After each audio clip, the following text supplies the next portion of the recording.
참 사랑의 조건 이런 제목인데요. 본문의 핵심 단어가 뭐죠? 사랑 아닙니까? 사랑. 예. 사랑하면서 살고 싶으십니까? 또 사랑을 받고 그 사랑이 가득한 가정이 되기를 원하십니까? 본문도 그렇게 사랑하는 것이 마땅하다 그렇게 말씀을 하고 있습니다. 기독교는 사랑의 종교라고 하죠. 우리 그리스도인들은 다 사랑을 하며 살아가고 사랑 가운데 살아가는 것이 마땅합니다. 근데 세상 노래 가운데 이런 노래가 있어요. 사랑은 아무나 하나. 이런 노래가 있어요. 사랑은 아무나 하나. 여러분 어떻게 생각하십니까? 사랑 아무나 합니까? 어떻게 생각하세요? 예? 예. 사랑은요, 아무나 할 수가 없습니다. 사랑 비슷한 것은 많이 있는데 참 사랑은 아무나 할 수가 없습니다. 참 사랑에는 조건이 있어요. 그 첫 번째, 참 사랑의 조건. 여러분, 사랑은요, 일단 가장 기본적으로 열렬히 좋아하고 곁에 없으면 그리움에 사무치고 사무친다는 사무치고 같이 있으면 그냥 있는 것 자체로만 해도 행복한 것, 이게 사랑이라고 할 수 있겠죠. 여러분 이런 사랑 있나요? 큰일 났네. 큰일 났어. 이런 사랑을 하고 있습니까? 아니면 이런 사랑이 있습니까? 있었습니까? 어떻습니까? 예. 끝까지 자신이 없네. 처음부터 이렇게 자신이 없으면 어떡해요? 예. 부부끼리 같이 오신 분들은 이 대답을 확실하게 해야 돼요. 자, 좀 더 나가서 거기서 좀 더 나갑시다. 나가서 사랑은 상대방을 좋게 또 유익되게, 좋게 한다는 것은 유익되게 한다는 거죠. 유익되게, 기쁘게, 또 상대방에게 만족을 주는 것, 이것이 사랑이라고 할 수 있습니다. 그럼 여러분은 어떻습니까? 이런 사랑을 하고 계십니까? 자신이 이제 없는, 그냥 헛웃음을 자신이 없다 헛웃음으로 대답을 대신했습니다. 자신이 없죠. 기쁨을 일부 줄 수는 있겠지만은 만족을 다 시킬 수는 없겠죠. 그죠? 아무리 아내가 남편에게, 남편이 아내에게 아무리 잘해주고 기쁨을 준다 해도 완전한 만족을 줄 수는 없겠습니다. 여기서부터 이제 막히는 거죠. 기쁨과 만족뿐만 아니라 다 좋도록, 좋다는 것은 기분 좋게 한다는 것이 아니라 유익되게 한다는 것입니다. 다 선하게 유익되게 그렇게 유익으로 만들어 줄 수 있는 그런 사랑을 나는 할 수 있을까? 글쎄요. 참 사랑의 조건, 지금까지만 해도 첫 번째부터 막힌 분도 있지만은 여기까지도 이제 자신이 없는 분들이 많이 있습니다. 근데 이제부터가 더 중요합니다. 사랑의 상대방이 처한 불행, 그 불행을 제거해 줄 수 있어야 돼요. 그 불행을 없애주고 불행을 바꾸어서 행복으로 바꾸어 줄 수 있는 것, 이게 참 사랑이에요. 자신 있습니까? 불행을 없애줄 수 있어요? 그리고 그 불행을 바꾸어서 행복으로, 좋은 것으로 바꿔줄 수 있습니까? 예, 자신이 전혀 없습니다. 불행 중에 가장 큰 불행이 뭡니까? 생로병사 가운데서 가장 큰 고통, 가장 큰 인간의 불행은 뭐죠? 죽음이죠, 죽음. 그 죽음에서 건져낼 수 있습니까? 그 불행에서 건져낼 수 있습니까? 하실 수 있습니까? 못합니다.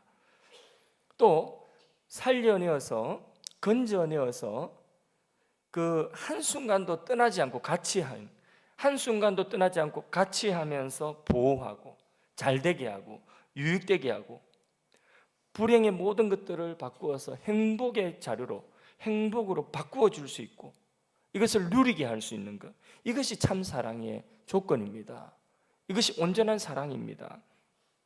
여러분, 그런 사랑을 하려고 하면 여러분 딱 들으니까 뭐가 있어야 되겠습니까? 실력이 있어야 되겠죠.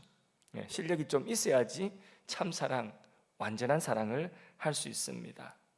저희 딸이 오늘 아침에도 대학생이 돼서 이제 반주를 일부 예배 반주를 했는데, 얘가 어릴 때에 우리 개척 당시에 그 식당과 우리 사택이 같이 있었거든요. 요 조그마한 요 공간 속에 요쪽 편은 싱크대예요. 그 싱크대에서 엄마가 예배 준비를 하면서 뭐 음식 준비를 하고 있습니다. 근데 바로 이쪽으로 돌아서면 뭐가 있냐면 다이 하나 위에 커피 메이커에 그 커피를 갖다가 뽀글뽀글뽀글 그 물이 되게 뜨겁거든요. 커피를 내리고 있었어요. 그렇게 커피를 내리고 있는데 딸아이가 기저귀 차던 그 나이 때에 엄마 발을 붙잡고 있다가 돌아서 가지고 그 커피 메이커를 만진 거예요. 그게 확 쏟아져 가지고 그 뜨거운 뽀글뽀글하는 게 여기다가 다 팔에다가 다 부어졌어요. 그러니까 저는 먼 곳에 있지 않았습니다. 저는 바로 그 앞방에, 그게 안방이면서 또 저희의 목양식이기도 서재식이기도 했습니다. 거기서 깜짝 놀라서 소리가 들리니까 아보다 엄마 소리가 더 크더라고. 막 엄마가 막 죽는다고 소리를 크게 내서 나가 보니까 여기 지금 물이 그게 흩어지고 이게 쏟아져서 이게 살이 그냥 시뻘겋게 살이 그냥 애기살이니까 수백 개, 여기서 이만큼 살이 수백 개 졌더라고요. 그래서 급하게 그 화상병원 응급실에 서울로 차를 타고 가서 그 치료를 받았습니다. 얘도 울고 엄마도 그걸 보고 놀래가지고 자지러지게 울고, 그래도 아빠는 덤덤하더라고. 그런데 이 아이가 엄마 옆에 바로 붙어 있었음에도 불구하고, 근데 그 아이가 그렇게 고통당하는 것을 막지를 못하는 거죠. 그것을 막아줄 수 있는, 그것을 알지도 못하고 그런 능력도 없어요. 그냥 울기만 할 뿐이에요. 아빠도 방에 가까이 있었지만은 그 불행을 막아주고 그 고통을 막아줄 수 있는 실력이 없어요. 그게 사랑을 안 해서 그럴까요? 사랑하죠. 많이 사랑하지만은 그 사랑이라고 하는 것이 실력이 없는 거예요. 불행을 막아줄 수 있는 실력이 전혀 없습니다. 따라서 사랑은 무지하고 무능하면 온전한 사랑, 참 사랑을 할 수가 없습니다. 또 예를 들어서 실력이 있어요. 사랑을 할 수 있는 실력이 있다고 해도 사랑하다가 죽어버려요. 사랑하다가 떠나가요. 그러면 그 불행과 그 아픔과 상실은 더 클 거예요. 그죠? 그러니까 이 사랑은 실력이 있을 뿐만 아니라 영원토록 떠나지 않고 영원토록 함께 할 수 있는 그런 존재만이 영원한 사랑, 온전한 사랑을 할 수가 있어요. 그러니까 실력이 있고 영원한 존재, 이런 존재만이 참 사랑을 할 수가 있는 것이죠. 또 좋은 것을 다 주고 싶어요. 다 해주고 싶어도 주인이 아니야. 자기가 주권자가 아니에요. 그래서 누군가의 허락을 받아야 되는데, 해주세요, 나 이거 베풀어 주기 원합니다, 나 이거 해주기를 원합니다, 이런데 주권자가, 주인이 그거 하지마, 주지마 한다고 하면 할 수 없는 그런 존재라고 한다면 실력이 있어도 사랑할 수가 없어요. 그러면 참 사랑은 누가 해야 되느냐, 누가 할 수 있느냐? 주권자, 마음먹으면 하실 수 있는 분, 주인 되어야지 참 사랑할 수 있어요. 그러면 이런 것들이 사랑이, 참 사랑의 조건이라고 한다면, 그러면 이 사랑을 우리는 할 수가 없겠죠. 그렇죠? 이 사랑을 할 수 있는 분은 오직 유일한 한 분 계십니다. 짐작하셨겠지만은 이 사랑을 할 수 있는, 참 사랑할 수 있는 분은 오직 누구죠? 하나님이십니다. 하나님. 그래서 요한일서 오늘 읽은 본문 4장 7절 말씀에 사랑하는 자들아 우리가 서로 사랑하자 하시면서, 사랑은 누구에게 속했다고요? 하나님께 속하였다. 이 참 사랑은 하나님께만 속하였다 말씀하고, 그 다음 절 8절 하반절에 보면 하나님이 뭐라고요? 사랑이라고 말씀하고 계신 것입니다. 여러분, 그러면 하나님만이 이런 사랑을 할 수 있고, 이런 참 사랑, 완전한 사랑, 영원한 사랑을 하나님만이 하실 수 있고 주실 수 있는데, 근데 하나님께서 이 사랑을 가지시고 이 참 사랑을 가지시고 자신만 꽁꽁 그것을 끌어안고 계시는 분이실까요? 아니면 이 사랑을 베풀고 이 사랑을 하시는 분이실까요? 하셔야지. 표현되지 않으면 사랑이 아니라는 말이 있지 않습니까? 이 사랑을 표현하고 이 사랑을 나타내지 않으면 하나님은 사랑이라고 할 수 없어요. 그래서 하나님은 사랑이라는 말씀은 이 사랑을 나타내고 이 사랑을 표현해 주셨다는 것입니다. 그러면 크게 두 번째로 하나님은 이 참 사랑을 어떻게 나타내 보여주셨을까요? 자, 9절 말씀을 우리 다 같이 한 목소리로 한번 읽어보도록 하겠습니다. 시작. 하나님의 사랑이 우리에게 이렇게 나타낸 바 되었으니 하나님이 자기의 독생자를 세상에 보내심은 그로 말미암아 우리를 살리려 하심이라. 아멘. 하나님의 이 참사랑이 어떻게 나타나셨다고요? 자신의 독생자를 보내셔서 우리를 살리시는 것으로 하나님의 사랑을 나타내 보여주셨다는 것입니다. 예수 그리스도는 하나님의 사랑의 표현입니다. 예수 그리스도는 하나님의 사랑의 나타남입니다. 참 사랑의 표현은 예수 그리스도. 세상에는 사랑이라고 하는 이름을 가진 것이 참 많습니다. 그러나 그 사랑의 행위의 결과를 잘 봐야 돼요. 그 결과가 진짜 사랑이 되려고 하면 불행이 아니라 행복이 돼야 돼요. 그 결과가 어떤 결과를 맺는가, 그걸 잘 봐야 돼요. 예를 들어서 하와가 선악과를 먼저 따먹었죠. 하나님 먹지 말라고 하는 선악과를 보니까 너무 좋아 보이는 거죠. 이건 너무 탐스러워 보이는, 너무 먹음직스럽고, 그래서 이것만 먹으면 행복할 것 같아요. 그래서 본인이 먹었어요. 당장 죽었어요? 안 죽었어요? 안 죽었죠. 너무 시원하고 너무 좋은 거예요.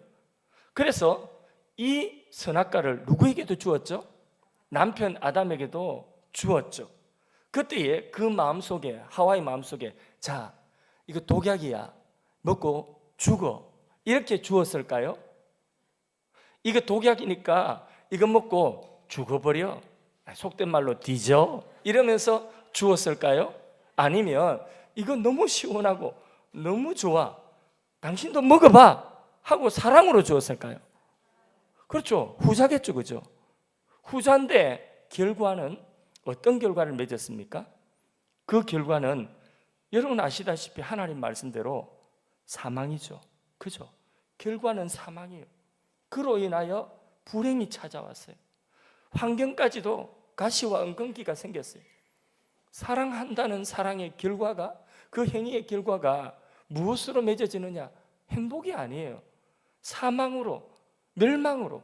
그렇게 사망으로 결과가 맺어졌다면 이 사랑은, 사랑이라고 하는 이름을 가지고 주었지만은, 그러나 함께 나누어 먹었지만은 이것은 사랑이 아니라 거짓 사랑이라고 할 수 있는 거죠.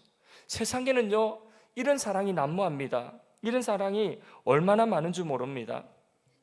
상대방의 그 불행에서 오히려 벗어나게 하고 행복으로 그렇게 바꾸어 줄 수 있는 그런 사랑이 아니라, 살리는 사랑이 아니라 오히려 죽이는 사랑, 함께 죽는 사랑, 이런 사랑이 이 세상에는 너무나 많습니다. 그래서 거짓된 사랑이 가득한 것입니다.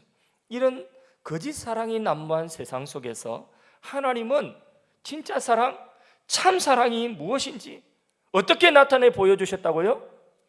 예수님을 이 땅에 보내주셔서 그 하나님의 독생자 예수를 통하여 하나님의 참사랑을 나타내 보여주셨다는 것입니다. 여기에 참사랑이 있다, 하나님은 사랑이시라 하는 것을, 여기에 참사랑이 있다 하고 누구를 보내셨다고요? 하나님의 독생성자 예수를 보내주셨다는 것입니다. 그 이전에는 그러면 하나님 사랑을 나타내 보이지 않았나요? 아니에요. 그 이전 태초부터 하나님께서 사람을 지으실 때부터 하나님의 사랑은 나타났어요. 이 창조 세계가 하나님의 사랑의 표현이에요. 뿐만 아니라 하나님 사람을 만드실 때에 사람을 하나님의 사랑의 대상자로 교제할 수 있는 인격체로 하나님의 형상으로 만드셨죠. 그 자체가 사랑이에요. 그리고 낙원을 주셨죠. 파라다이스 에덴 낙원을 주셨어요. 그 모든 것들이 사랑입니다. 하나님의 에녹과 동행하셨어요. 죽음을 보지 않고 올려가게 하셨어요. 이게 사랑이에요. 함께하는 사랑. 이 인류와 하나님이 택하신 사람들에게 하나님 늘 함께 하셨어요. 아브라함을 부르셨어요. 그 부르심 자체가 그게 사랑이죠. 예, 하나님이 없는 동네에서 하나님 알라고 하나님을 자신을 보여주시기 위해서 아브라함을 부르셨어요. 이게 사랑의 표현이죠. 요셉이 고통을 받고 감옥에도 들어가고 억울한 일도 만났지만 그 고통 속에 그 모든 고통을 바꾸어 형통한 길로 바꾸어 주셨어요. 이게 하나님의 사랑이에요. 이스라엘이라고는 한 민족을 택하셔서 애굽에서 불러내셨어요. 이게 하나님의 사랑이에요. 나라를 주셨어요. 땅을 주셨어요. 다윗을 왕으로 세우셨어요. 이런 모든 구약시대에 구약성경에 기록된 모든 하나님의 행위가 다 하나님의 사랑의 표현이에요. 그런데 인간들이 그걸 알아요, 몰라요? 모르는 거예요. 하나님의 백성 이스라엘은 더 모르는 거예요. 그래서 구약성경 마지막 책이 무슨 책입니까? 말라기 성경이죠. 그렇게 모르는 것처럼 쳐다보지 마세요. 말라기 성경이죠. 그 말라기 성경, 그 성경에 보면, 성경 구약성경 마지막에 보면 뭐라고 기록되어 있냐면 하나님이 너희를 얼마나 사랑했는지 하니까 그 이스라엘 백성들이 뭐라고 항변합니까? 하나님이 언제 우리를 사랑했냐고, 어떻게 우리를 사랑했냐고, 우리 사랑 안 했다고 이렇게 이야기해요. 하나님 기가 막히죠. 여러분, 그런데 이런 세상 속에서 하나님이 택한 이스라엘 백성들조차도 언제 사랑했냐 이러니까 하나님께서 내가 너희를 사랑하는 표시다 하고 하나님의 사랑의 표현의 절정으로 그렇게 보여주신 분이 이 세상에 나타난 하나님의 사랑이 바로 하나님이 세상을 이처럼 사랑하사, 요한복음 3장 16절 암송해 볼까요? 시작. 하나님이 세상을 이처럼 사랑하사 독생자를 주셨으니 이는 저를 믿는 자마다 멸망치 않고 영생을 얻게 하려 하심이라. 할렐루야. 하나님의 독생자를 이 땅에 주셔서 그를 믿는 자마다 멸망치 않도록 영생을 얻도록 하신, 이것이 하나님의 사랑의 최고의 표현이라는 것입니다. 할렐루야. 그래서 히브리서 1장 1절 2절 사이의 말씀에 보면 옛적에 하나님 태초로부터 구약시대 예수님 오시기 이전까지 여러 모양으로 여러 방편으로 하나님이 세상을 사랑하신다, 너희를 사랑하신다, 나는 사랑이다 하는 것을 계속 말씀하셨어요. 여러 모양으로 말씀하셨지만 못 깨달아요. 그래서 하나님께서 마지막으로 하나님께서는 누구를 통하여서 자기 아들을 보내셔서 자기 아들을 통하여 세상을 사랑하신다는 것을 말씀하셨다는 것입니다. 요한 1서 4장 10절 말씀에도 사랑은 여기 있으니, 우리가 하나님 사랑할 수 없어요.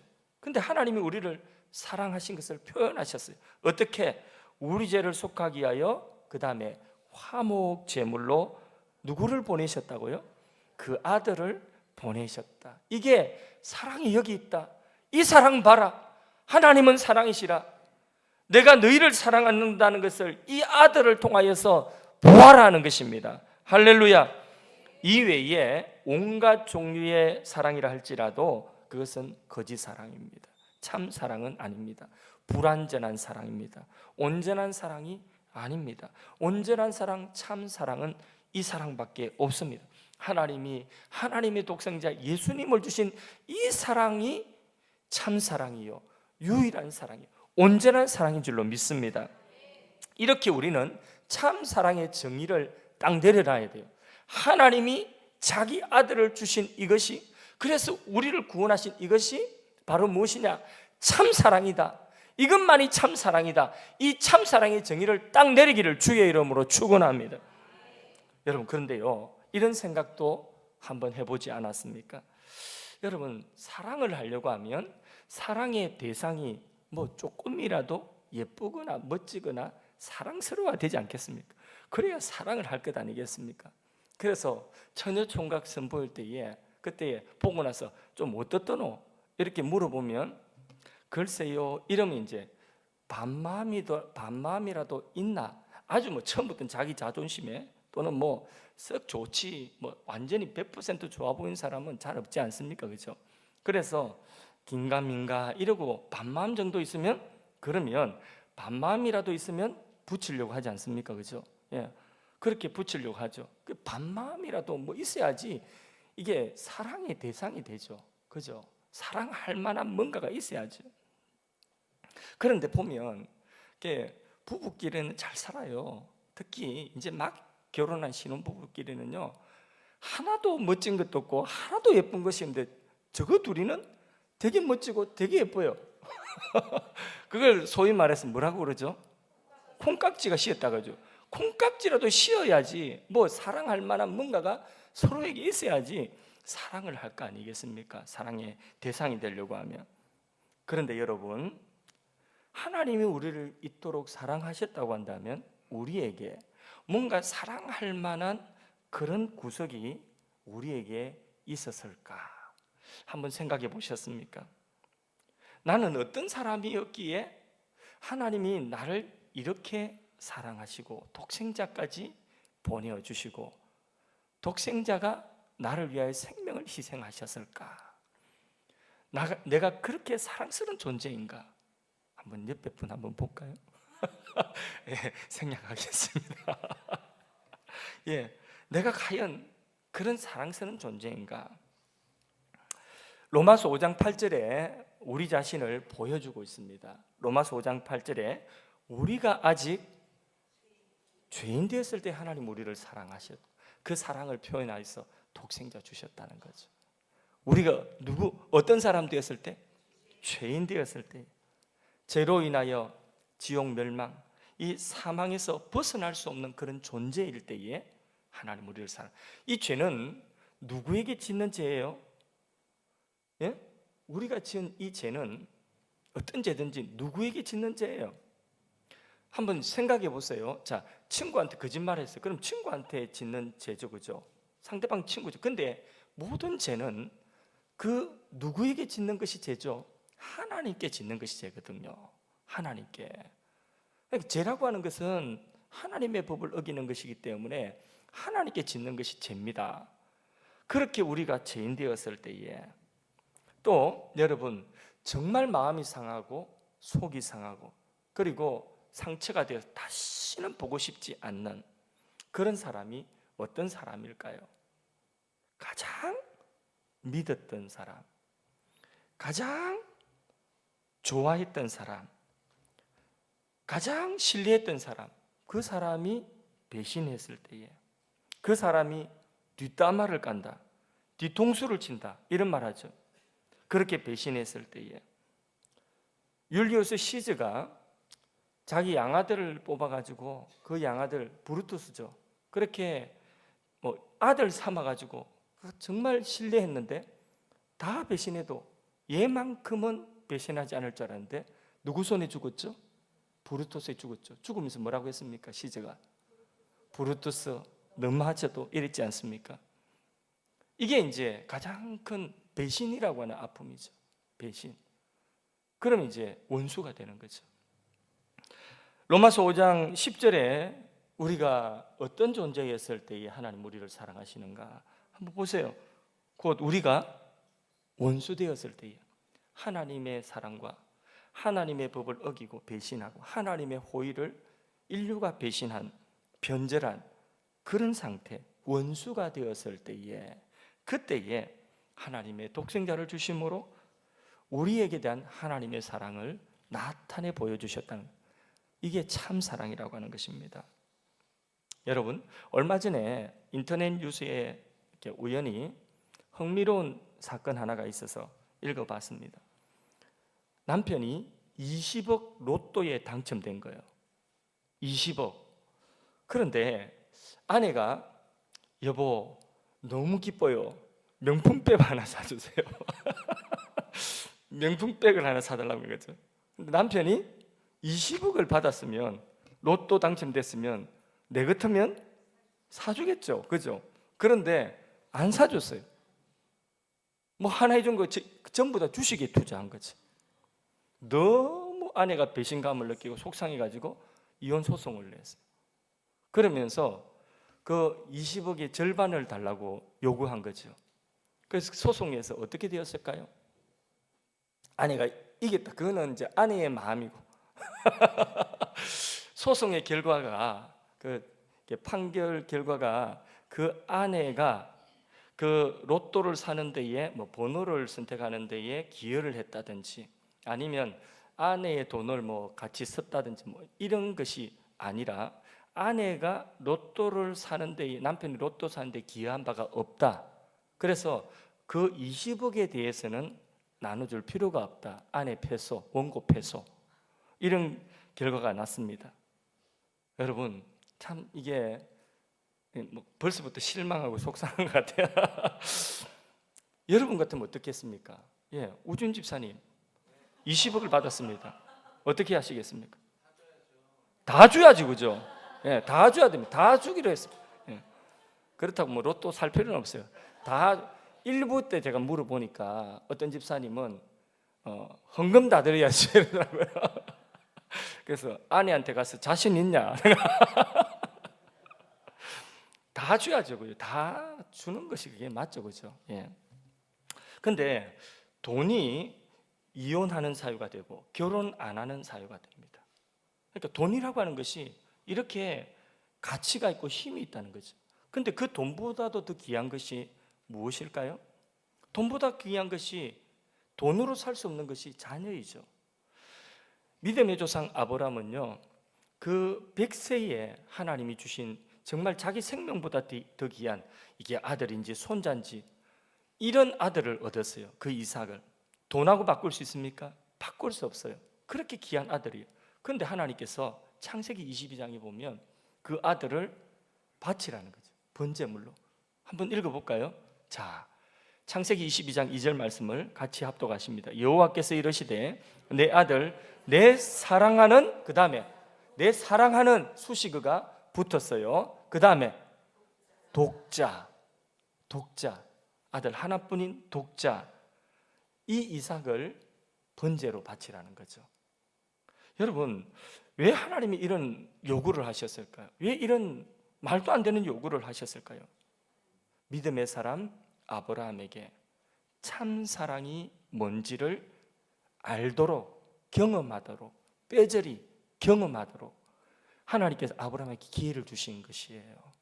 참 사랑의 정의를 제가 뭐라고 했어요? 하나님이 이렇게 우리를 사랑하셔서 우리를 위하여서 하나님의 독생자를 내어주신 것, 이것이 바로 참 사랑의 정의라고 내가 정의를 내렸죠. 그러면 이 참 사랑을 아브라함으로 하여금 알도록 뼈저리게 한번 경험해 보도록 하나님께서는 아브라함에게 기회를 주신 것이에요.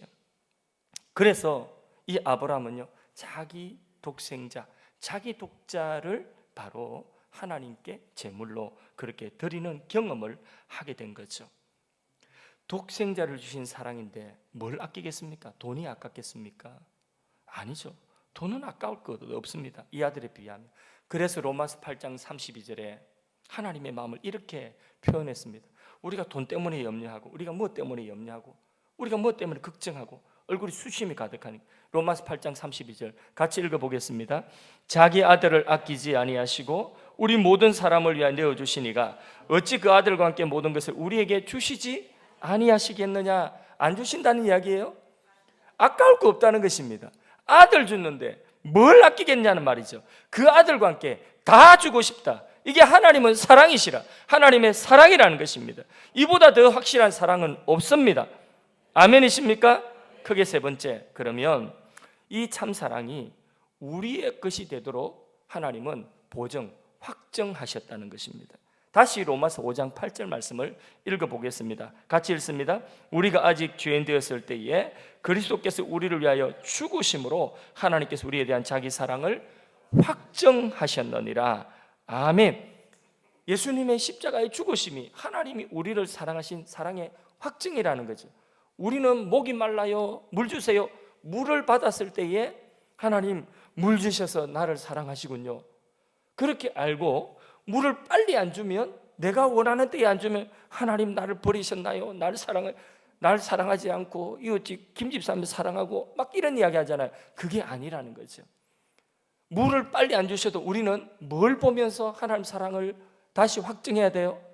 십자가를 보면서, 예수님의 십자가를 보면서 하나님 나를 사랑하십니다 하는 것을 확증하라는 거죠. 이 하나님의 참사랑이 십자가를 통하여서 우리에게 확정되어 준 줄로 믿습니다. 5장 10절, 로마서 5장 10절도 같이 읽습니다. 곧 우리가 원수 되었을 때에 그의 아들의 죽으심으로 말미암아 하나님과 화목하게 되었은즉 화목하게 된 자로서 더욱 그의 살아나심으로 말미암아 구원을 받은 것이라.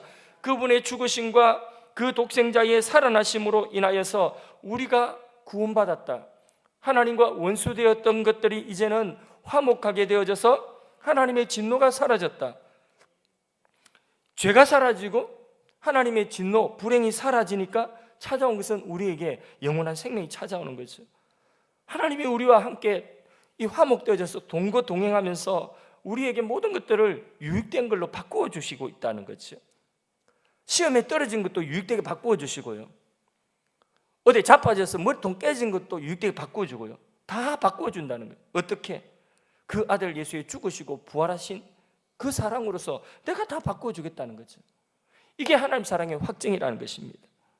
자, 우리는 이제 이 사랑을 받은 자로서 어떻게 어떤 자가 되었는가 다시 한번 정리해 드릴게요. 자, 한번 보세요. 첫 번째 죄와 사망 가운데 있었죠. 그런데 사죄를 입었죠. 예수님의 죽으심과 하나님 독생자의 십자가로 죽으심으로 죄 없는 자, 죄값 치러서 죄 없는 자가 되었어요. 죄가 없으니 반대로 죄가 없으니까 죄의 결과인 사망, 그 사망의 불행에서 벗어나고 거기에 찾아오는 것은 뭐냐면 영원한 생명을 얻게 되었다는 거죠. 그래서 우리 성경 말씀 요한일서 5장 13절 말씀을 같이 읽어보겠습니다. 내가 하나님의 아들의 이름을 믿는 너희에게 이것을 쓰는 것은 너희로 하여금 너희에게 무엇이 영생이 있음을 알게 하려 함이라. 아멘. 하나님의 사랑, 영원한 생명이 우리에게 있음을 확정할 수 있기를 바랍니다. 두 번째, 어떤 자가 되었느냐? 우리는 불의한 자, 의가 없는 자예요. 의가 있어야 천국 가는데 의가 없는 자예요. 그런데 어렵담을 입었어요. 어떻게 칭의를 입었느냐? 하나님의 아들 예수님이 하나님 말씀에 우리 대신 다 순종하시되 죽기까지 순종한 율법의 요구를 다 만족시킴으로 그 의가 우리 의가 되었다는 거죠. 그걸 칭의라고 하죠. 그래서 의가 있는 자는 이제 영원한 생명을 가지고 어디로 들어가느냐? 천국에 들어갈 수 있게 된 거죠. 의가 없으면 천국에 못 들어가요. 그런데 천국 들어갈 수 있는 그 의가 우리에게 생겼다는 것입니다. 할렐루야. 그런데 보세요, 우리가 그렇게 어려운 자인가? 마태복음 5장 20절 말씀을 같이 읽어보겠습니다. 내가 너희에게 이르노니 너희 의가 서기관과 바리새인보다 더 낫지 못하면 결코 천국에 들어가지 못하리라. 여러분의 의가, 행위가, 그 어려운 행위가 천국에 들어갈 만큼, 아니 서기관과 바리새인의 의보다 더 나은 의입니까? 바리새인보다 율법을 더 세밀하게 잘 지켰습니까? 아니죠. 바리새인의 의보다 낫기가 쉽지 않습니다. 그러나 예수님 한편에 십자가에 달린 그 강도는요, 마지막 순간에 죽을 때에 그 십자가에 못 박혀가지고 강도로 죽습니다. 죄인으로 죽습니다. 이 강도가 마지막 순간에 예수님에게 뭐라고 하죠? 주 예수여, 당신의 나라가 임하실 때에 나를 기억하소서. 그러죠. 예수님께 자신의 영혼을 맡긴 거죠. 예수님께 자기의 영혼을 맡긴 이것이 뭐가 되느냐? 그의 의가 된 거죠. 그래서 그는 그날 낙원 천국에 들어가는, 그러니까 천국에 들어가는 의는 자기 행위의 의가 아니에요. 바리새인과 같은 그런 의리, 자기 행위의 의가 아니라 누구의 의죠? 하나님의 아들 예수님이 십자가에서 율법을 완성하고 율법의 요구를 충족시켜 주신 그 의를 받아가지고 우리가 천국에 들어간 줄로 믿습니다. 마지막 세 번째로 우리는 어떤 자가 되었느냐? 하나님 사랑을 받아서 하나님과 원수가 되어서 마귀의 종이 되었던 우리가 이제 하나님과 화목하게 되었다는 거죠. 그래서 어느 정도까지 화목하게 되었냐? 하나님의 아들이요 딸이 되었다는 거예요. 요한복음 1장 12절에 영접하는 자, 곧 그 아들의 이름을 믿는 자에게는 하나님의 자녀가 되는 권세를 주셨다. 할렐루야. 요한일서 3장 2절 3절 말씀도 같이 읽어보겠습니다. 사랑하는 자들아, 우리가 지금은 하나님의 자녀라. 지금 우리는 하나님의 자녀라. 아멘이십니까? 장래에 어떻게 될지는 아직 다 나타나지는 않았지만은, 그러나 그가 나타나실 때에 우리가 하나님 앞에 설 때에 그때에 우리가 그와 같을 줄, 예수님같이 하나님같이 그 하나님의 자녀로 나타날 줄 우리가 안다는 것이죠. 그래서 3절에 주를 향하여 이 소망을 가진 자마다 그의 깨끗하신 같이 자기를 깨끗하게 살아갈 수가 있다는 것이죠. 예수 그리스도의 십자가에 죽으시고 부활하신 그 공로로 그 사랑을 입은 나는 이제는 사죄를 받아서 영생을 얻고, 그렇기 때문에 어찌 다시 내가 죄 가운데 서리요 하고 죄를 이길 수 있고, 또 칭의를 받아서 그 의를 가지고 천국을 소유하게 된 나는 천국의 법인 성경 말씀을 하나님의 법으로 알고 우리가 지킬 수 있게 되었고, 하나님과 화목되어져서 하나님의 아들 되고 딸 된 나는 하나님과 동행하는 것이, 하나님과 함께하는 것이 나의 즐거움이 되었다는 것입니다. 여러분, 어디에서 지금 사랑을 여러분은 찾고 계십니까? 지금 누구에게 사랑을 받기 위해서 사랑에 갈급하여 헤매고 있습니까? 지금 어떤 불행 속에 여러분들이 계십니까? 영생과 천국과 하나님의 자녀된 신분을 우리가 얻었으니 이전의 모든 불행은요 제거되어지고 모든 좋은 것으로 바꾸어 주시는 이 하나님이 나와 함께하고 계신다는 이 하나님의 참 사랑을 우리 자신의 것으로 확정할 수 있기를 바랍니다. 아멘 하신 분들 결론입니다. 결론. 자, 11절 이 말씀이 이번 주 또 요절이기도 합니다. 같이 읽어보겠습니다. 사랑하는 자들아, 하나님이 이같이 우리를 사랑하셨은즉 우리도 서로 사랑하는 것이 마땅하도다. 아멘. 남편이 아내를 사랑하고 아내가 남편을 사랑하고 부모가 자녀를 사랑할 때 어떻게 이같이 하나님이 우리를 이렇게 사랑하셔서 독생자를 주신 같이 이같이 우리도 사랑하는 것이 마땅하다. 여러분의 가정에 이런 사랑 있기를 바랍니다. 인간적인 사랑, 같이 묵고 같이 놀고 같이 즐기다가 이 마지막 멸망으로 가고 그게 불행으로 가는 그런 사랑이 아니라 이같이 하나님이 아들을 주신 같이 이같이 이 하나님의 사랑으로 가정에서 사랑하여 이 사랑 가득한 여러분의 가정 되기를 축복합니다. 여러분, 또 우리가 지금 어떤 불행에 처해 있든지 그 불행 속에서 우리가 불행으로 끝나는 것이 아니라 그 불행을 받고 우리에게 유익되게 하실 그 하나님의 사랑을 잊지 마시고 여러분이 처한 지금 그 어둠의 현실 가운데서 이 사랑 붙들고 용기를 얻으시기를 축복합니다. 더 나아가서 하나님이 우리를 사랑하신 같이 우리가 다른 사람을 사랑하는데 가족뿐만 아니라 다른 사람, 자, 어떻게 사랑하라고 하는지 한 부분만 읽고 우리가 이런 정도의 사랑을 우리가 하면서 살도록 해야 되겠구나 마음다짐 가지는 시간 되었으면 좋겠고, 마태복음 5장 39절 41절 한번 읽어봅시다. 나는 너희에게 이르노니 악한 자를 대적하지 말라. 누구든지 내 오른뼘 땀을 치거든 왼편도 돌려대며 또 너를 고발하여 속옷을 가지고자 하는 자에게 겉옷까지도 가지게 하며 또 누구든지 너로 억지로 오리를 가게 하거든 그 사람과 심리를 동행하고. 어떻게 하나님이 우리를 사랑하신 것 같이 그런 사랑이 우리 안에 있고 그 하나님 우리 안에 있으면 우리가 이런 흉내라도 낼 수 있는 것입니다. 찬송하겠습니다. 찬송가 304장